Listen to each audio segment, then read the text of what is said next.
Almost 3 years ago I called it the best bluegrass guitar under €1,000. After much gigging, traveling, recording, jamming, has it stood the test of time? Is it still worth the money? And most importantly, would I buy it again today? Let's find out. Hello folks, this is your friend Cesar Benzoni, and today I have a quick video for you looking back at this guitar, the Recording King RD-328, a guitar I reviewed almost 3 years ago. I'll tell you my experiences with it, my impressions, what did I do to it, who is it for, I have a quick comparison with other brands, quick sound demo, etc. Hit the subscribe button if you haven't already, and let's dive in. Number 1. Durability. Has it held up well after 3 years? This guitar has been my workhorse. I've been taking it on the road, played at studios, theaters, medieval churches, pubs and everything in between. So definitely not just sitting there at home. Until now I had no flaws. No neck warping, no fret wear affecting playability, no cracks or finishing issues. It held up extremely well, which says a lot about the build quality, mainly at this price point. Quick disclaimer, I've only played this exact guitar. I haven't played other RD-328s. Number 2. Has the tone changed over time? A common question about acoustic guitars is whether the tone opens up over time. In this case, not so much. That's not exactly a bad thing. It sounded great from the start and still does. The Adirondack spruce top still projects beautifully and cuts through a not so busy jam quite well. Stick around to the sound demo and to the end of the video where I'll link my original review so you can compare them. Number 3. Modifications. What did I change? While the guitar was great as it was, I made 2 but important changes. The action was feeling a bit high, so I lowered it to make it smoother for soloing and easier on the hands. I've also installed an LR Baggs Element piezo pickup for live shows. I'm not a big fan of piezos by themselves, but when plugged in, I pair it with a hot tone Ampero pedal and an impulse response, which makes the sound way more natural on stage. Curious about how I use the Ampero for that? Let me know in the comments, I might make a video about it. Number 4. Sound demo. Let's have a quick listen to it.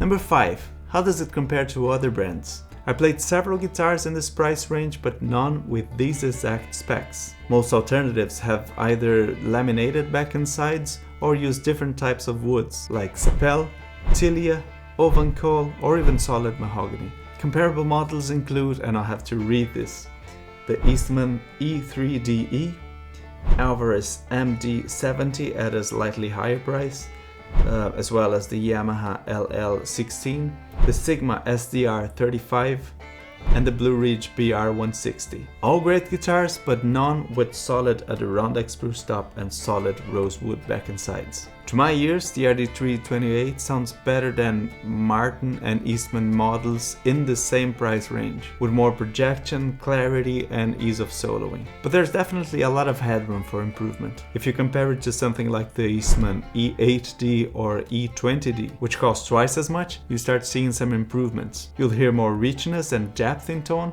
as well as a more refined finishing and appearance. So as always, it all comes down to your budget and priorities. For under €1,000, this one still takes the crown for me. Number 6. Who is this guitar for? If you're wondering whether this is the right guitar for you, here's my take. It is great for intermediate to advanced players, gigging musicians and touring artists who want all solid, high quality guitar without breaking the bank. It's perfect for flat pickers. If you're into bluegrass or country, this guitar delivers clarity, volume, projection, all needed for fast runs and solos. For home players, it depends. If you're just playing casually at home, you might not need this much. There are decent cheaper alternatives, even from Recording King or Eastman or Sigma. But if you want an all-solid guitar with great tone, still a great choice. Now, you might want to look somewhere else if you have a bigger budget and if you're looking for a louder and deeper sounding guitar. If you can at least double the price, you get more richness in tone and build quality. So after nearly 3 years, do I still love this guitar?